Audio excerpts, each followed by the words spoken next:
ဂျာမနီနိုင်ငံကမုတ်ဖုတ်စက်ရုံတစ်ခုမှာစာကလေးတအုပ်ဟာနောက်ထပ်ဝယ်သူထွက်သွားပြီးစာကလေးတွေမုတ်ကြေစတွေကိုလူယူနိုင်ဖို့စောင့်နေကြပါတယ်။ကြာရှည်စွာစောင့်ဆိုင်ပြီးနောက်မိန်းကလေးငယ်တစ်ယောက်ဟာသူမရဲ့မုံချောက်ထုပ်နဲ့ထွက်လာပေမဲ့သူမစားဖို့ကြိုးစားတဲ့အခါစာကလေးတစ်ကောင်ကအရင်ရောက်သွားပြီးလေထဲမှာတင်မုံချောက်ကိုလူယူသွားခဲ့ပါတယ်။အဲ့ဒီငှက်ဟာအာဖရက်ဦးဆောင်တဲ့ငှက်ကြားအုပ်ဆိုထိုင်းကျက်စားရာရေကန်စီကိုပြန်တန်းသွားခဲ့ပါတယ်။ငှက်ကြားတွေဟာစာကလေးတွေနဲ့တိတ်အဆင်မပြေကြပေမဲ့အဲ့ဒီငှက်ကတော့မယူမဆိုင်ပဲရုပ်တုတစ်ခုရဲ့ထိတ်ကိုသွားခဲ့ပါတယ်။အဲ့ဒီမှာသူ့ရဲ့အဖော်ကသူတို့ရဲ့အနာဂတ်ရင်သွေးလေးရဲ့ဥကိုသားပေါက်ဖို့ဝတ်နေတာပါ။စာကလေးကသူမကိုစားဖို့မုံချောက်ပေးလိုက်စင်မှာပဲရုတ်တရက်ဥခွန်စာတင်အကွဲလာပါတယ်။ Rick လို့အမည်ပေးထားတဲ့စာကလေးစုံတွဲဟာနှစ်ပေါက်လေးနဲ့တွေ့ဆုံဖို့စိတ်အားထက်သန်နေကြပေမဲ့ငှက်ငယ်လေးသားမပေါက်မီမှာပဲကနန်းကောင်ရုပ်တုပေါ်လာပြီးစုံတွဲကိုတိုက်ခိုက်ဖို့ခုံအုပ်လိုက်ပါတယ်။အနီးနားမှာအာဖရက်ရဲ့အဖော်အော်ရိုယာကရုပ်တုထိပ်မှာရံပွဲဖြစ်နေတာကိုမြင်ပြီးဘာဖြစ်လဲဆိုတာတွားကြည့်ခဲ့ပါတယ်။ကံမကောင်းစွာနဲ့ပဲစာကလေးစုံတွဲဟာကနန်းကောင်ရဲ့ဝါမျိုးချင်းကိုခံလိုက်ရပါတယ်။ပေမဲ့သူတို့ရဲ့ဥဟာတိရွက်အောက်မှာပုံးကွယ်ကြံရစ်ခဲ့ပြီး Rick ဟာနောက်ဆုံးမှာပေါက်ဖွားနိုင်ခဲ့ပါတယ်။ငှက်ကြားကိုမြင်လိုက်တာနဲ့စာကလေးငယ်လေးဟာသူမကိုသူ့ရဲ့မိခင်လို့မှားယွင်းထင်မှတ်သွားခဲ့ပါတယ်။ငှက်ငယ်လေးကိုတယောက်တည်းမထားခဲ့ချင်တာကြောင့်အော်ရိုယာဟာ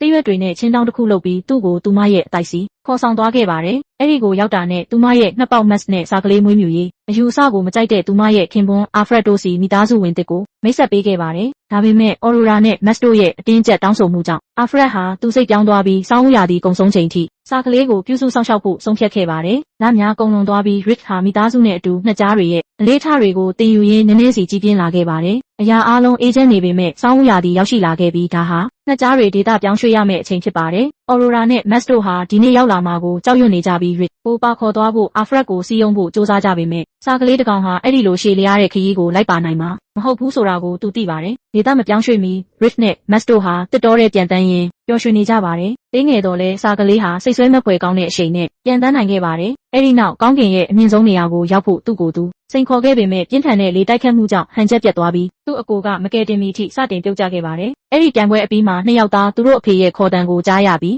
ဘာဖြစ်လဲဆိုတာကြည့်ဖို့အတိုက်စီသွားခဲ့ကြပါတယ်။အာဖရက်ကနောက်ထပ်နာရီနည်းငယ်အတွင်းအာဖရိကကိုဒေသပြောင်းရွှေ့တော့မယ်လို့ပြောခဲ့ပြီး Rick ဟာအဲ့ဒီအယူဆကိုအရန်စိတ်လှုပ်ရှားနေပေမဲ့သူ့အဖေကသူ့အတိုက်မှာပဲကြံခဲ့ရမယ်လို့သတိပေးခဲ့ပါတယ်။စာကလေးကအကြောင်းရင်းကိုမေးပေမဲ့သူ့အဖေကအမေးကိုမဖြေဘဲအော်ရိုယာနဲ့မတ်တို့ကိုအခြားငှက်ကြားတွေနဲ့အစည်းအဝေးတစ်ခုစီခေါ်သွားခဲ့ပါတယ်။ထို့နောက်အဖွဲ့ဟာရဲတိုက်ပျက်စီးသွားခဲ့ကြပြီးအာဖရက်ကနောက်တနေ့နနက်မှာအာဖရိကတိုက်စီဒေသပြောင်းရွှေ့တော့မှာမို့အားလုံးပြင်ဆင်ကြဖို့ပြောခဲ့ပါတယ်။သူ့အဖေရဲ့အမိန့်ကိုဆန့်ကျင်ပြီး Rick ဟာအစည်းအဝေးတဲ့ကိုးဝင်သွားခဲ့ပြီးအမိုးပေါ်ကနေချောင်းနှားထောင်ဖို့ကြိုးစားစဉ်မျက်နှာကျက်အစိပ်ပိုင်းတစ်ခုပြိုကျသွားခဲ့ပါတယ်။စာကလေးဟာအစည်းအဝေးအလဲတဲတဲကိုပြုတ်ကျသွားခဲ့ပြီးအခြားငှက်အုပ်ဟာခရီးမှာသူတို့နဲ့အတူမလိုက်ပါနိုင်ဘူးဆိုတာသိတဲ့အတွက်ငှက်ငယ်လေးကိုတနာဆောက်ပွဲကြည့်ရှုခဲ့ကြပါတယ်။ Rick ကသူဘာလို့မလိုက်နိုင်ရတာလဲလို့မေးတဲ့အခါအာဖရက်ကအမှန်တရားကိုပြောပြခဲ့ပြီးငှက်ငယ်လေးဟာငှက်ကြားမဟုတ်ပဲစာကလေးဖြစ်တယ်လို့ပြောခဲ့ပါတယ်။ငှက်ငယ်လေးကသူ့အဖေနောက်ပြောင်နေတာလို့ထင်ခဲ့ပေမဲ့အော်ရိုယာက Rick ကိုအရာအလုံးစတင်ခဲ့တဲ့ရုပ်တုစီခေါ်သွားခဲ့ပါတယ်။ရောက်တာနဲ့သူမက Rick ရဲ့အဖေနဲ့အမေအစ်စ်အမှန်တွေဟာတားရဲ့ဖန်ဆီးခြင်းကိုခံခဲ့ရပြီးအဲ့ဒီအချိန်ကစလို့သူမကစာကလေးကိုမိမိရင်သွေးအရင်ကဲ့သို့မွေးစားခဲ့တာဖြစ်ကြောင်းထုတ်ဖော်ပြောပြခဲ့ပါတယ်။အဲ့ဒီအကြောင်းကြောင့်အာဖရိကသို့ခရီးစဉ်ဟာအရန်အနေများပြီးသူမက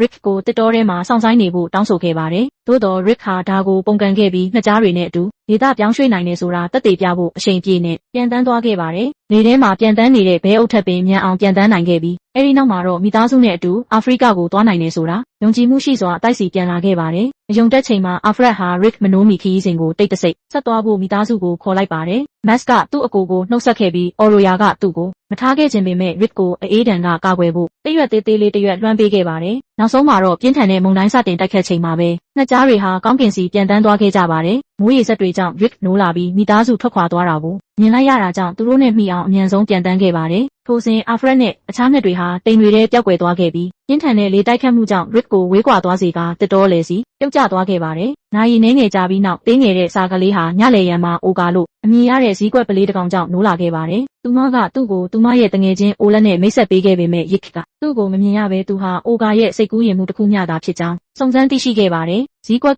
စာကလေးအဲ့ဒီမှာဘာလုပ်နေလဲလို့မေးပေမဲ့ Rick ကသူဟာဒေသပြောင်းရွှေ့ဖို့သူ့ငှက်အုပ်ကိုရှာဖွေနေတဲ့ငှက်ကြားတစ်ကောင်ဖြစ်တယ်လို့ပြောခဲ့ပါတယ်။အိုကာကစာကလေးတွေဒေသမပြောင်းရွှေ့နိုင်ဘူးလို့သတိပေးခဲ့ပေမဲ့ Rick ကဂယုမဆိုင်ပဲမိသားစုကိုရှာဖွေဖို့ကောင်းကင်စီပြန်တန်းသွားခဲ့ပါတယ်။သို့တော်သူ့အတွက်ကံမကောင်းစွာပဲဘယ်နေရာမှာသူတို့အရေးအယောင်မရှိခဲ့ပဲရုတ်တရက်လင်းတို့အုပ်တအုပ်ကစာကလေးကိုချိန်ချောက်တဲ့အကြီးနဲ့ဝိုင်းရံလာခဲ့ပါတယ်။ Rick ဘာလို့ရမှန်းမသိဖြစ်ခဲ့ပေမဲ့အိုကာကတစ်တော်တစ်ခုလုံးရှိတစ်ပင်များကိုရှောင်ကွင်းလာပြန်တန်းရင်းသူ့ကိုထွက်ပြေးဖို့ကူညီပေးခဲ့ပါတယ်။လိုက်လံဖမ်းဆီးမှုအလဲမှာစာကလေးဟာတစ်ပင်ပင်စီထဲရောက်သွားပြီး အောက်ခြေကနေထွက်လာခဲ့ရာအဲ့ဒီမှာတိုက်ခိုက်ဖို့အသင့်ဖြစ်နေတဲ့လင်းတို့တွေကိုတွေ့ခဲ့ရပါတယ်။ကံကောင်းစွာနဲ့အိုဂါကအရှိရောက်သွားပြီးသူမ၏နှုတ်သီးဖြင့်၎င်းကိုဖမ်းယူကာအခြားလင်းတို့များစီပစ်ပေါက်လိုက်သည့်အထိသူမ၏ခန္ဓာကိုယ်ကိုလှည့်ပတ်ခဲ့ပါတယ်။လိုက်လံဖမ်းဆီးမှုဆက်လက်ဖြစ်ပွားခဲ့ပြီးအိုဂါက Rick ကိုကားလမ်းစီဦးဆောင်ခေါ်သွားခဲ့ကအဲ့ဒီမှာကုန်ကားတစ်စီးချင်းကပ်လာခဲ့ပါတယ်။ပြင်မြန်သောလှုပ်ရှားမှုဖြင့်ဈေးကွက်သည့်လင်းတို့များကိုမြားခေါ်ကာ Rick ကိုရင်ပေါ်သို့ပြစ်တင်လိုက်ပြီးနောက်စာကလေးကိုလေထဲတွင်ဖမ်းယူလိုက်ပါတယ်။လင်းတို့တွေကလိုက်ဖို့ကြိုးစားခဲ့ပေမဲ့ထောင်ချောက်ထဲပြုတ်ကျကာကုန်ကားနဲ့တိုက်မိပြီးဝေးရာသို့ပါသွားခဲ့ပါတယ်။နှစ်ယောက်စလုံးဘေးကင်းသွားပြီးနောက် Rick ကအိုဂါကိုအကူအညီအတွက်ကျေးဇူးတင်ကြောင်းပြောခဲ့ပြီးအာဖရိကမရောက်မီနှစ်ကြားများကိုရှာဖွေရန်လိုအပ်ကြောင်းပြောခဲ့ပါတယ်။ဈေးကွက်ကသဘောတူခဲ့ပြီးနှစ်ယောက်သားဂျာမနီမှပြင်သစ်သို့ထွက်ခွာသည့်ဘတ်စကားတစ်စီးပေါ်တွင်လိုက်ပါခဲ့ကြပါတယ်။နောက်တစ်နေ့နနက်မှာ Rick ဟာဘတ်စကားဂိတ်တစ်ခုမှနိုးလာခဲ့ပြီးအဲ့ဒီမှာသူ့ကိုဘယ်သွားမလဲလို့မေးတဲ့ပြင်သစ်စာကလေးတွေနဲ့တွေ့ဆုံခဲ့ပါတယ်။သူတို့တွေကတယောက်ကစာကလေးဒေတာပြောင်းရွှေ့တာကိုမြင်တွေ့ရလို့အံ့အားသင့်ခဲ့ရပြီးဒါက Rick ကိုပုံမစိတ်တူစေခဲ့ကသူဟာနှစ်ကြားတစ်ကောင်ဖြစ်တယ်လို့မိမိကိုယ်အတင်းကျပ်ပြောဆိုရင်းခရီးကိုဆက်လက်ထွက်ခွာခဲ့ပါတယ်။အိုဂါကစာကလေးငယ်လေးနောက်ကိုလိုက်သွားခဲ့ပြီးဈေးကွက်ကအစားအစာအနည်းငယ်စားဖို့ဆုံးဖြတ်လိုက်သည့်အထိနှစ်ယောက်သားခရီးကိုဆက်သွားခဲ့ကြပါတယ်။သူမသည်မကြာမီစားတောက်ဆိုင်တစ်ဆိုင်ကိုတွေ့ရှိခဲ့ပြီးသူမ၏အရှိန်ဖြင့်ဝယ်သူ၏မုန့်ကိုလူယူကာဟမ်ဘာဂါနှင့်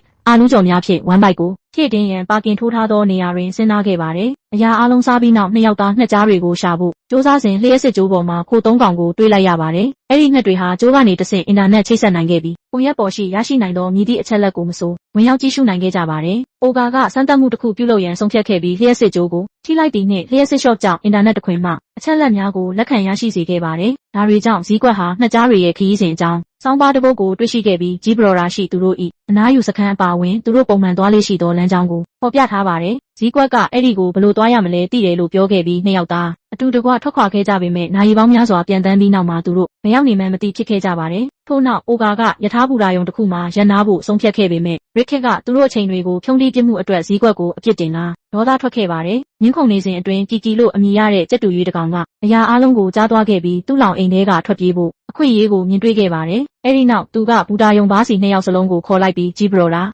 ဘယ်လိုသွားရမလဲဆိုတာသူသိကြောင်းနဲ့သူ့ကိုလှောင်အိမ်ထဲကလွတ်ပေးရင်အဲ့ဒီကိုခေါ်သွားပေးနိုင်ကြောင်းပြောခဲ့ပါတယ်။ Rick ကသဘောတူပြီးအောက်ခြေကနေလှောင်အိမ်ကိုဖွင့်ပေးခဲ့ပေမဲ့ကီကီကမပြန်တန်းနိုင်တာကြောင့်နဲ့အမြင့်ကြောက်တာကြောင့်ထွက်ဖို့ကြောက်နေခဲ့ပါတယ်။စားကလေးကယူသွတ်နေတဲ့ငှက်ကိုဆင်းလာဖို့အတင်းကျပ်ပြောခဲ့ပေမဲ့မကြာမီမှာပဲဘားပိုင်ရှင်ပေါ်လာပြီးငှက်ကိုလှောင်အိမ်ထဲပြန်ထည့်ဖို့သွားခဲ့ပါတယ်။ Rick နဲ့အိုဂါတို့ရဲ့အကူအညီနဲ့ကီကီဟာထွက်ပြေးနိုင်ခဲ့ပြီးဘားပိုင်ရှင်ကိုတိုက်ခိုက်ကသူ့ကောင်းကိုလှောင်အိမ်ထဲပိတ်မိစေခဲ့ပါတယ်။ခုတော့လမ်းရှင်းသွားပြီဖြစ်လို့၃ယောက်သားအမိုးပေါက်ကနေပြန်တန်းသွားခဲ့ကြပေမဲ့တဖန်ကျက်တူရွေးဟာအမြင့်ကိုကြောက်သွားပြီးအိုဂါစီကနေချောထွက်သွားခဲ့ပါတယ်။ငှက်ဟာလျင်မြန်စွာပြုတ်ကျသွားခဲ့ပြီးရစ်ကဖမ်းဖို့စူးစမ်းခဲ့ပေမဲ့အမွေတစ်ချောင်းကိုပဲဆွဲယူနိုင်ခဲ့ပါတယ်။နာကျင်မှုကပြင်းထန်လွန်းတာကြောင့်ကီကီဟာတောင်ပံတွေကိုဖွင့်လိုက်ပြီး Rick နဲ့အိုဂါတို့လိုက်ပါရင်ဘူတာယုံတစ်ခုလုံးစီထိန်းချုပ်မရပဲပြန်တန်းသွားခဲ့ပါတယ်။စိတ်ငြိမ်သွားတာနဲ့ကျက်တူရွေးကနာရီနှင်းငယ်အတွင်းဂျီဘရော်ရာစီရောက်ရှိတော့မယ်လို့ပြောရင်းနှစ်ယောက်ကိုရပ်ထားစီဦးဆောင်ခေါ်သွားခဲ့ပါတယ်။သို့တော့အမှန်တရားမှာသူတို့သည်သူတို့၏ဥတီယာနှင့်ဝေးကွာသောနေရာတစ်ခုသို့တွားရောက်နေခြင်းဖြစ်ပြီးပုံမတိကျစွာပြောရလျင်အီတလီနိုင်ငံဆန်ရီမိုတို့ဖြစ်ပါတယ်။ထိုအချိန်တွင်မက်စ်နှင့်အခြားငှက်ကြားများသည်ဘာစီလိုနာကိုဖျက်ဆီးသွားကြစဉ်အခြားပြင်းထန်သောမုန်တိုင်းတစ်ခုနှင့်တွေ့ဆုံခဲ့ကြပါတယ်။ငှက်ငယ်လေးကခဏတာအနားယူတာအကောင်းဆုံးဖြစ်မယ်လို့ထင်ပေမဲ့သူ့အဖေက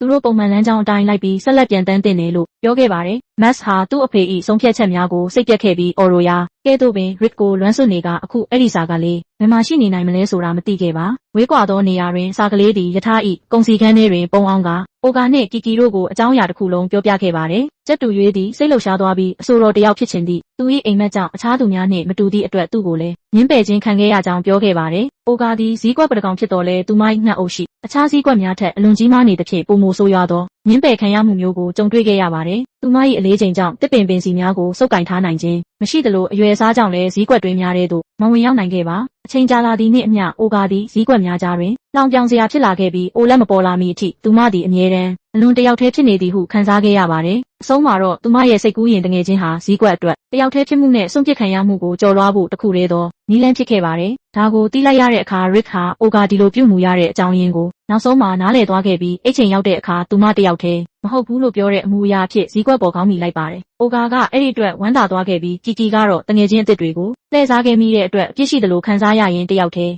နေကျင်ခဲ့ပါတယ်။နာရီအနည်းငယ်အကြာတွင်ရထားသည်ဘူရာယုံတွင်ရပ်တန့်သွားပြီးဒါဟာဘာကိုဆိုလိုတလဲဆိုတာသိတာကြောင့်ကီကီဟာအိုဂါနဲ့ရစ်တို့ကိုထားရစ်ခဲ့ကထွက်ခွာသွားခဲ့ပါတယ်။မကြာမီတွင်နှစ်ယောက်သားနိုးလာခဲ့ကြပြီးအနီးနားတွင်ကီကီကိုမတွေ့ရသဖြင့်ရထားပေါ်မှပြန်တန်းထွက်ခွာသွားခဲ့ကြပြီးမြို့တစ်ခွင်တွင်သူမကိုလိုက်လံရှာဖွေခဲ့ကြပါတယ်။ ရှာဖွေနေစဉ်အတွင်း Rich နဲ့ Oga တို့ကိုကြီးကန်း3ကောင်ကချင်းကပ်လာခဲ့ပြီးစာကလေးကဂျီဘရော်တာတွင်တငယ်ချင်းတစ်ယောက်ကိုရှာဖွေရန်အကူအညီတောင်းခဲ့ပါတယ်။ဒါကိုကြားတော့ကြီးကန်းတွေကစာကလေးကိုလှောင်ပြောင်ကြပြီးသူတို့ဟာအီတလီနိုင်ငံဆန်ရီမိုမှာရောက်နေတာလို့ပြောခဲ့ကြပါတယ်။ Oga ကအဲ့ဒီကိုကီကီနောက်လိုက်သွားတာမို့သူတို့ကိုမယုံခဲ့ပေမဲ့ကြီးကန်းတွေကကြက်တူရွေးပြန်တန်းသွားတာမိနစ်ပိုင်းမျှသာရှိသေးကြောင်းနဲ့ဆန်ရီမိုဂီတပွဲတော်စီဦးတည်သွားနေကြောင်းပြောခဲ့ပါတယ်။ဒါက Rick ကိုပုံမဒေါသထွက်စေခဲ့ပြီးနှစ်ကြားတွေကိုမိမိပါသာရှာဖွေမိဟုတစ္ဆာဆိုရင်ကောင်းကင်စီပြန်တန်းသွားခဲ့ပါတယ်။မအောင်မြင်သောကြိုးပမ်းမှုများစွာပြုလုပ်ပြီးနောက် Oga ကစာကလေးကိုလက်လျှော့ရန်နှင့်သူသည်နှစ်ကြားမဟုတ်ဘူးဆိုသည့်လက်တွေ့ဘဝကိုလက်ခံရန်အကြံပြုခဲ့ပါတယ်။သို့သော Oga ကအိုလက်မရှိကြောင်းနှင့်သူမ၏စိတ်ကူးယဉ်မှုတစ်ခုမျှသာဖြစ်ကြောင်းလက်ခံရန်ညှင်းဆန်တဲ့ကဲ့သို့ပင် Rick ကလည်းအဲ့ဒါကိုလှုပ်ဆောင်မည်မဟုတ်ကြောင်းပြောခဲ့ပါတယ်။ဇီးကွက်ကနားထောင်ရန်ညှင်းဆန်ပြီးနားများကိုတောင်ပန်များနှင့်ပိတ်လိုက်တော်လဲဒါကယူသွနေသောတတဝါကိုအိမ်တအိမ်၏ခေါင်းတိုင်စီပြုတ်ကျသွားစေခဲ့ပါတယ်။ Oga ကအတွင်းမှာပိတ်မိသွားပြီး Rick စီအကူအညီတောင်းခဲ့ပေမဲ့သူကနောက်ထပ်အချိန်မဖြုံးတီးနိုင်တော့သဖြင့်နှစ်ကြားများကိုရှာဖွေရန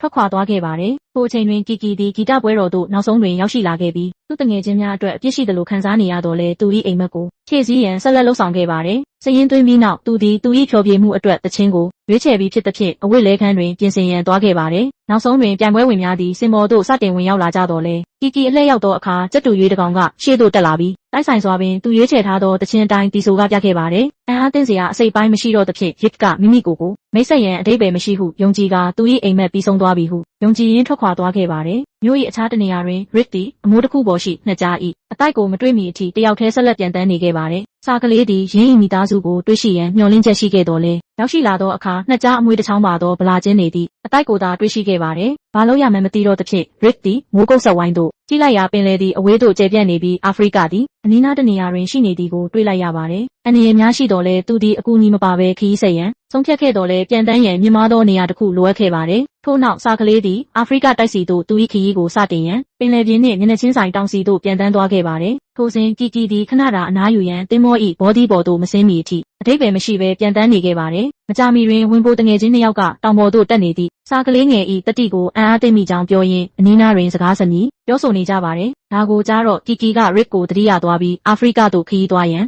ရည်ရွယ်ထားသည့်စာကလေးအကြောင်းဝင်ပိုများပြောနေသည်ကိုကြားလိုက်ရပါတယ်။သေးငယ်သောငှက်တကောင်သည်ထိုကဲ့သို့သောခရီးစဉ်တွင်လွတ်မြောက်နိုင်မည်မဟုတ်ကြောင်းနှင့်တဝက်မျှပင်မရောက်မီမောပန်းလွှမ်းနေမှုကြောင့်သမုဒ္ဒရာအတွင်းသို့ပြုတ်ကျသွားနိုင်ကြောင်းသူတို့နှစ်ယောက်စလုံးသိကြပါတယ်။ Rick အသက်အတွက်ကြောက်ရွံ့သဖြင့်ကြက်တူရွေးသည်လျှက်စစ်ကြိုးပေါ်တွင် Oga နှင့်အခြားခုများကိုတွေ့ရှိခဲ့သည့်တောင်စီသို့ပြန်တန်းသွားခဲ့ပါတယ်။စာကလေးနှင့်ငင်းခုန်ခဲ့မှုကြောင့်သူမသည်အင်တာနက်မှတဆင့်လက်တွေ့ဘဝမှပုံမဝေးကွာလိုခဲ့ပါတယ်။သို့တော်ကီကီကချိတ်ဆက်ကြိုးကိုဖျက်တောက်လိုက်ပြီး Rick ဟာအလွန်အန္တရာယ်များနေတာကြောင့်အလျင်မြန်လုပ်ဖို့စည်းကွက်ကိုပြောခဲ့ပါတယ်။မိနစ်အနည်းငယ်ကြာပြီးနောက်စာကလေးသည်တောင်ထိပ်သို့တက်ခဲ့ပြီးကီကီနှင့် Oga တို့အချိန်မီရောက်ရှိလာချိန်တွင်ပင်လယ်စီသို့ခုန်ဆင်းရန်ရည်ရွယ်ခဲ့ပါတယ်။သူတို့ကစာကလေးကိုမလုပ်ဖို့တောင်းဆိုခဲ့ကြပေမဲ့ Rick ကမနားထောင်ခြင်းပဲခုန်ဆင်းသွားခဲ့ပါတယ်။သူ့အတွက်ကံမကောင်းစွာပဲလေတိုက်ခတ်မှုကြောင့်ငှက်ငယ်လေးဟာပြန်တန်းမှုကိုထိန်းချုပ်ခွင့်ဆုံးရှုံးသွားခဲ့ပြီး Rick ဟာသမုဒ္ဒရာလှိုင်းတဘိုးတွေစီလျင်မြန်စွာပြုတ်ကျသွားခဲ့ပါတယ်။ဒါဟာအဆုံးသတ်ပုံရပေမဲ့ကီကီနဲ့ Oga တို့ကသူ့ကိုကူညီဖို့အလျင်မြန်သွားခဲ့ကြပြီးသူပြန်တန်းနိုင်ဖို့သူ့တောင်ပန်တွေကိုအတီးတီးစုပ်ကင်ထားကြပါတယ်။အဲဒီနောက်၃ယောက်စလုံးရေထဲပြုတ်ကျတော့မယ့်အချိန်မှာ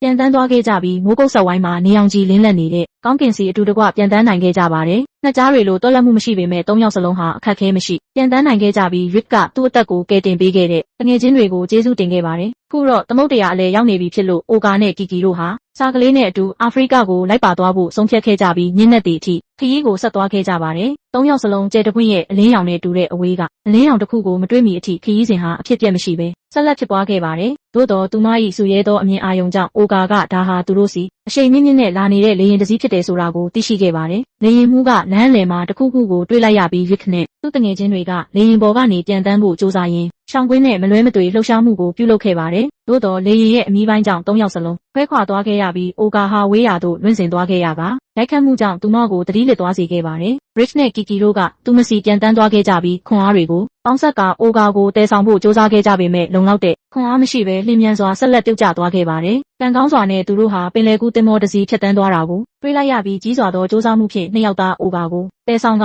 ရေကူးကန်နဲ့စိုက်ဆင်းခဲ့ကြပါတယ်။၃ယောက်စလုံးရိုက်ခတ်မှုကိုလွတ်မြောက်ခဲ့ကြပေမဲ့ Oga ကတော့တတိလစ်နေဆဲဖြစ်ပြီးအသက်ရှူရုံမျှသာရှိခဲ့ပါတယ်။ Kiki ကသူမကိုနိုးထစေဖို့တတ်နိုင်သမျှအရာအလုံးပြုလုပ်ခဲ့ပေမဲ့ဇီးကွက်ကတုံ့ပြန်မှုမရှိခဲ့ဘဲ Rick ကသူမစီချင်းကပ်ကအိုလက်ကိုသူ့တငယ်ချင်းကိုကယ်တင်ပေးဖို့တောင်းဆိုခဲ့ပါတယ်။ရုတ်တရက် Oga နိုးလာပြီးမစီပတ်စနို့ကိုထွေးထုတ်လိုက်ရာဒါဟာသူမတီးနေတာဖြစ်လို့အသက်မရှူနိုင်ခဲ့တာဖြစ်ကြောင်းဖော်ပြနေပါတယ်။ Rich နဲ့ Kiki တို့ဟာသူမဘေးကင်းသွားလို့ဝမ်းသာသွားခဲ့ကြပြီးအာဖရိကတိုက်စီဦးတည်သွားနေတဲ့သင်္ဘောကိုစူးစမ်းဖို့သွားခဲ့ကြပါတယ်။ဒီစီးနှင်းမှုနဲ့အတူ Rick ဟာသူ့မိသားစုကိုတွေ့နိုင်တော့မှာဖြစ်ပေမဲ့သူဟာနှစ်ကြားအစ်စ်မဟုတ်ဘူးဆိုတဲ့ကောက်ချက်စီရောက်ရှိခဲ့ပါတယ်။စာကလေးကဒီခရီးမှာသူ့တငယ်ချင်းတွေကိုဆွဲခေါ်လာမိတဲ့အတွက်တောင်းပန်ခဲ့ပေမဲ့ Kiki ကသူ့ကိုစိတ်တက်မကြဖို့ပြောခဲ့ပါတယ်။အကြောင်းကတော့နှစ်ကြားတွေကိုတွေ့တဲ့အခါသူတို့ဟာသူ့ရဲ့တန်ဖိုးကိုနောက်ဆုံးမှာအတိအမှတ်ပြုကြမှာမို့လို့ပါ။ထိုစဉ်အာဖရိကနှစ်ကြားကိုအာဖရိကရှိ Oasis စီဦးဆောင်ခေါ်သွားခဲ့ရာအဲ့ဒီနေရာဟာလုံးဝ6တွေ့နေတာကိုပဲတွေ့လိုက်ရပါတယ်။နှစ်တကောင်ကအဖွဲ့ကိုတွေ့ပြီးဒီတစ်ချိန်မှာမိုးရွာသွန်းမှုတွေကနေရာပြောင်းသွားပြီလို့ပြောခဲ့ပေမဲ့လမ်းပြပေးမယ်လို့ကမ်းလှမ်းတဲ့အခါအာဖရိကနှစ်ကြားတွေမိမိဘာသာလှုပ်ဆောင်နိုင်တယ်လို့ပြောရင်းငင်းဆန်ခဲ့ပါတယ်။ Max ဟာသူ့ဖေရဲ့ဂုဏ်ယူတတ်တဲ့အမူအရာကိုဒေါသထွက်ခဲ့ပြီးသူကြောင့်နှစ်ကြားတွေနေရာမှာသွားခဲ့ရကြောင်းနဲ့သူ့အကိုလည်းတစ်တော်ထဲမှာစွန့်ပစ်ခြင်းခံခဲ့ရကြောင်းပြောခဲ့ပါတယ်။နှက်ငယ်လေးဟာသူ့အမိန့်တွေကိုမနာခံကျင်တော့ပဲထွက်ပြေးသွားခဲ့ပြီး Aurora ကအာဖရက်ကို Max နောက်လိုက်ခိုင်းခဲ့ပါတယ်။နှစ်ကြားငယ်လေးဟာမြေအောက်မှာမှောင်မိုက်နေတဲ့တိုင်းတစ်ခုကိုမတွေ့မီအထိအဲ့ဒီ area ကိုတယောက်တည်းလမ်းလျှောက်နေခဲ့ပါတယ်။ Max ကအနီးကပ်ကြည့်ဖို့စူးစမ်းခဲ့ပေမဲ့ရုတ်တရက်အတွင်းစီဆွဲသွင်းခံလိုက်ရပြီးလိုင်ကူရဲ့အမှောင်ထုထဲပျောက်ကွယ်သွားခဲ့ပါတယ်။အနီးနားတွင်ပင်လယ်ကူးသင်္ဘောသည်အာဖရိကသို့နောက်ဆုံးတွင်ရောက်ရှိလာခဲ့ပြီး Rich သည်လျှက်စစ်ကြိုးများဖြင့်ချိတ်ဆက်ထားသောအခြားခုများကိုတွေ့ရှိခဲ့ပါတယ်။စာကလေးကဒေတာပြောင်းရွှေ့လာတဲ့နှစ်ကြားအုပ်ကိုတွေ့သလားလို့မေးရာကိုတွေကမိနစ်ပိုင်းမျှသာရှိသေးကြောင်းနဲ့ Oasis စီဦးတည်သွားနေကြောင်းပြောခဲ့ပါတယ်။ထို့နောက် Yip ကလမ်းပြပေးဖို့တောင်းဆိုခဲ့ပြီးကိုတွေကသူတို့ကို Oasis စီခေါ်သွားခဲ့ရာအဲ့ဒီမှာမြေကြီးတွေကတိုင်းတစ်ခုအလယ်မှာ Afret နဲ့အခြားသူတွေကိုတွေ့လိုက်ရပါတယ်။စာကလေးဟာသူအဲ့ဒီကိုဘလို့ရောက်လာလဲဆိုတာကိုမယုံနိုင်အောင်ဖြစ်နေကြတဲ့နှစ်ကြားတွေကြားအထူးသဖြင့် Aurora နဲ့ Afret တို့ကြားစဉ်းစားခဲ့ပါတယ်။သို့တော် Rick ဟာသူ့အကိုတိုင်းထဲမှာပိတ်မိနေတာကိုမကြမီ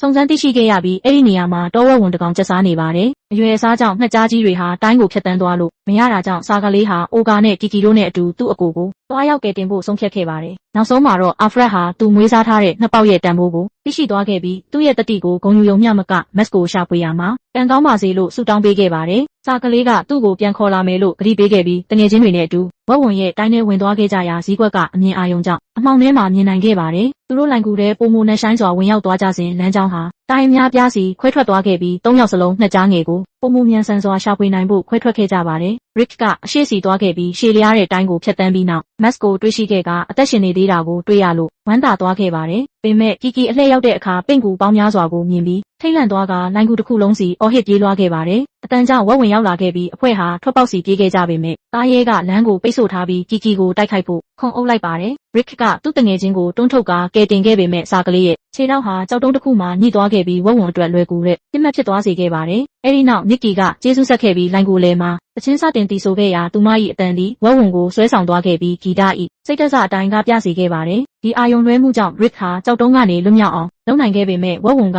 သူ့သားကောင်ထွက်ပြေးတာကိုမြင်ပြီးစာကလေးနောက်လိုက်ခဲ့ပါတယ်။ Max ကသူ့အကိုကိုကယ်ခြင်းပေမဲ့ Oga ကဝက်ဝင်ကိုရင်ဆိုင်ဖို့အကူအညီလိုတယ်မဟုတ်ရင်အားလုံးဖမ်းဆီးခံရလိမ့်မယ်လို့ပြောခဲ့ပါတယ်။ Rick အနေရရှိနေတာကြောင့် Max မှာအကြံတစ်ခုရခဲ့ပြီးအခြားနှစ်ကြားတွေကိုခေါ်ဖို့လိုင်ကူမျက်နှာချက်ကနေသူ့နှုတ်သီးကိုအသုံးပြုခဲ့ပါတယ်။ Afret ကနှစ်ပေါက်ရဲ့အတန်ကိုကြားပြီးသူ့ကိုကယ်ဖို့အရှိန်ဟုန်နဲ့တွားခဲ့ရာနှစ်ကြားတွေကသူတို့ရဲ့ခွန်အားကိုအသုံးပြုပြီးမြေကြီးကိုတူးဆွကသူ့ကိုဆွဲထုတ်ခဲ့ပါတယ်။ Afret ကနှစ်ပေါက်ကိုပွေ့ဖက်ပြီးသူပြုတ်မှုခဲ့ပုံအတွက်တောင်းပန်ခဲ့ပေမဲ့ Max ကဝက်ဝင်က Rick နောက်လိုက်နေတာမို့မြန်လုပ်ဖို့လိုတယ်လို့ပြောခဲ့ပါတယ်။အဲ့ဒီအချိန်မှာစာကလေးဟာတိုင်းတွေကိုဖျက်ပြီးတက်နိုင်သမျှအမြန်ဆုံးပြန်တန်းနေပေမဲ့ဝက်ဝင်ကလိုင်ကူနေရန်တွေကိုဝင်တိုက်ခဲ့တာကြောင့်ပြိုကျမှုဖြစ်ပွားခဲ့ပါတယ်။ထွက်ပေါက်ပိတ်သွားပြီးတားရဲကသူ့သားကောင်ကိုဖမ်းဖို့ပြင်ဆင်ခဲ့ပေမဲ့ Aurora ကလိုင်ကူပေါက်ကနေတဆင့်အယူကိုစတင်စိတ်ဆွခဲ့ပါတယ်။ဝက်ဝင်ကခုခံဖို့စ조사ခဲ့ပြီးအဲ့ဒီလှုပ်ရှားမှုတွေကလိုင်ကူကိုပုံမူကျွတ်ဆက်စေခဲ့ကမြည်သည့်အချိန်မဆိုပြိုကျနိုင်ခြေရှိခဲ့ပါတယ်။အဲ့ဒီနောက် Rick မှာအကြံတစ်ခုရခဲ့ပြီးသူကဝက်ဝင်ကိုစတင်ညခေါ်ခဲ့ရာဝက်ဝင်ကသူ့စီခုံအုပ်လိုက်ပေမဲ့လိုင်ကူဆောက်လုပ်ပုံစီဝင်တိုက်မိသွားခဲ့ပါတယ်။ရလက်အနေနဲ့မြေကြီးတွေဟာဝက်ဝင်အပေါ်စီပြိုကျလာခဲ့ပြီး Aurora က Rick